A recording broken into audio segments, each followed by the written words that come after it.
Too many people are disturbed and worried about what's going on in the Trump White House. We need to wake up and address it.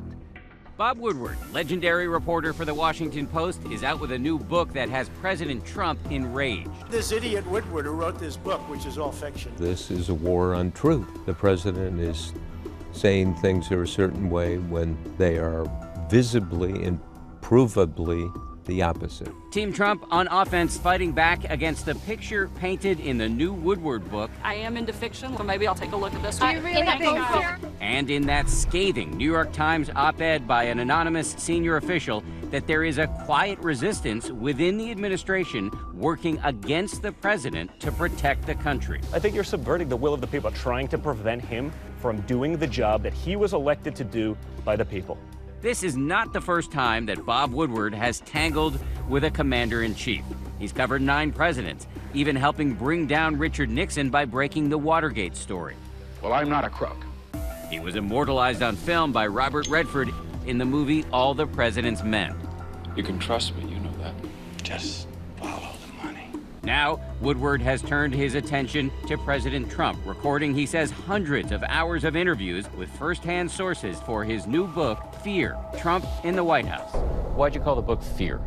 Trump, in an interview 2.5 years ago, said, well, real power is fear. It's right out of his own mouth. He calls his Attorney General, Jeff Sessions, and I'm quoting here, mentally retarded. He's this dumb Southerner. He compares his now former Chief of Staff, Reince Priebus, to a rat. Is this generally the way a president talks about the people around him? There are lots of things said by Nixon about people which are quite insulting. A White House administration and cabinet needs to somehow be a team, needs to work together. And they're all fighting each other. They are chaos creators. The book opens with a scene that Woodward describes as an administrative coup d'etat. The president's now former chief economic advisor, Gary Cohn, allegedly stealing this document off the president's desk because he worried, according to Woodward, that if the president signed the document, it would jeopardize America's national security by making us more vulnerable to a North Korean missile attack. He takes the letter from the president's desk in the Oval Office. Once it's out of Trump's eyesight, he didn't ask for it when the issue was postponed for a while. Have you ever heard of something like this? Cohen's argument to a colleague is, I'm protecting the country. I've never seen or heard of something like that occurring. It's part of the breakdown of the presidency in the Trump era. Woodward calls it a nervous breakdown, staff joining together to purposefully block some of what they believed were the president's most dangerous impulses. Another example came, he says, after a chemical attack on unarmed civilians launched by the president of Syria, Bashar al-Assad. You talk about a moment where the president says, I want you to essentially assassinate the leader of Syria. It was kind of, let's get the effer. He wanted him killed. Mattis, the Secretary of Defense, former general, was very deferential. We'll get right on it. And then he turned to an aide and said, we're not going to do that.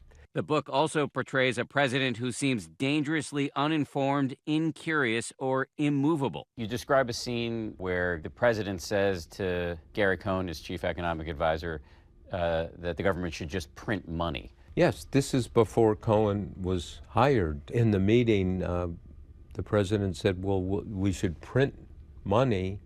And Cohen said, no, we can't do that because we'll increase the deficit. And the president did not understand. Basic economic, the president does not comprehend. While Cohn cites no specific objections, he does say in a statement released today, this book does not accurately portray my experience at the White House. I continue to support the president.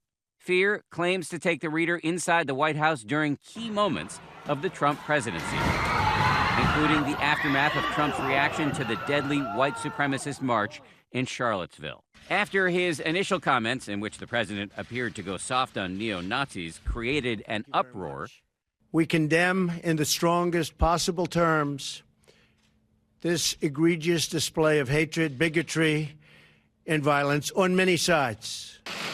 the president was persuaded to deliver a second, more conciliatory speech.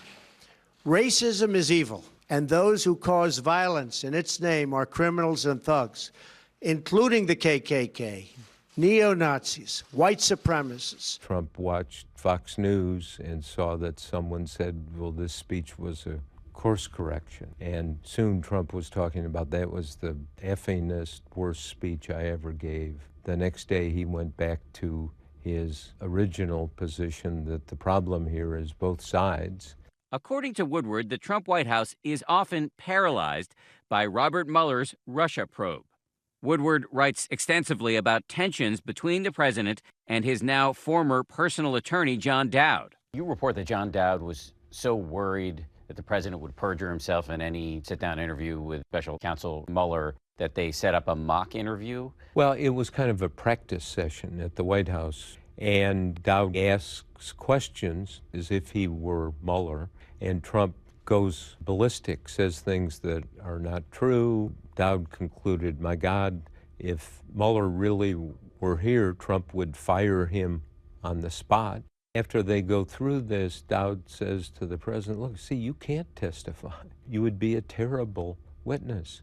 And the president, well, no, I'll be a good witness. No, look at, you know, we won't do this. And then Dowd goes to Mueller and shows him, demonstrates what happened, that the president couldn't tell the truth. He actually role plays with another presidential attorney in front of the special counsel. Right. Woodward says the issue of testifying led to many strained conversations between Dowd and his client. It's very anguishing for Dowd. Said, this is breaking my heart, but I cannot sit next to you as your attorney and have you not tell the truth. He says, if you testify, it will be an orange jumpsuit.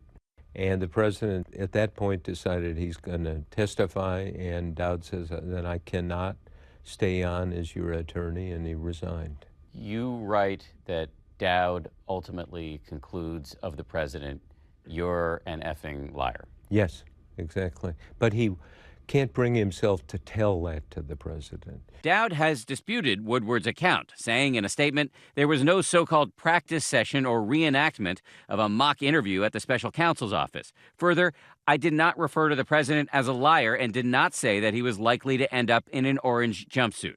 There are also a bunch of quotes in here about things that people who work for the president say about him. Rex Tillerson calls him an effing moron. His current chief of staff, John Kelly, calls him an idiot. His defense secretary, James Mattis, compares the commander-in-chief to a 5th or 6th grader. There's always a lot of backstage comment about the president. This is clearly extreme. Current members of the administration have pushed back on the book's reporting.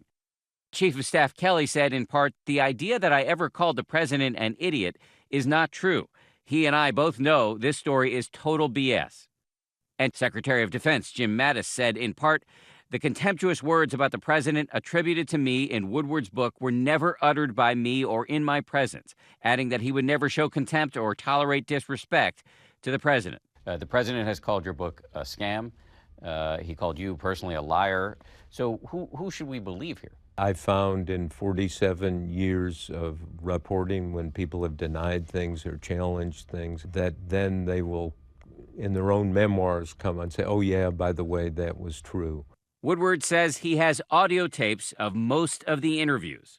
In fact, just last month, Woodward recorded a conversation he had with the president himself. Sorry we missed the opportunity to talk for the book. I never got a call. Senator Graham said he had talked to you about talking to me. Now, is that not true? Senator Graham actually mentioned it quickly on one meeting, and, we'll that is true.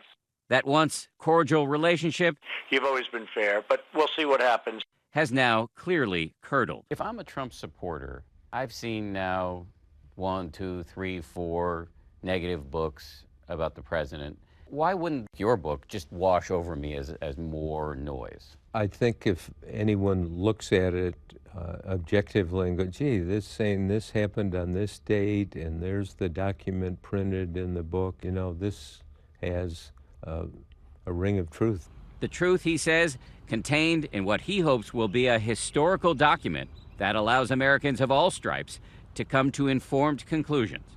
In your view, is President Trump fit for office? That's not for me to decide or comment on. Let the people in the country or the political system look at what's occurring. I would argue that's their job, not mine.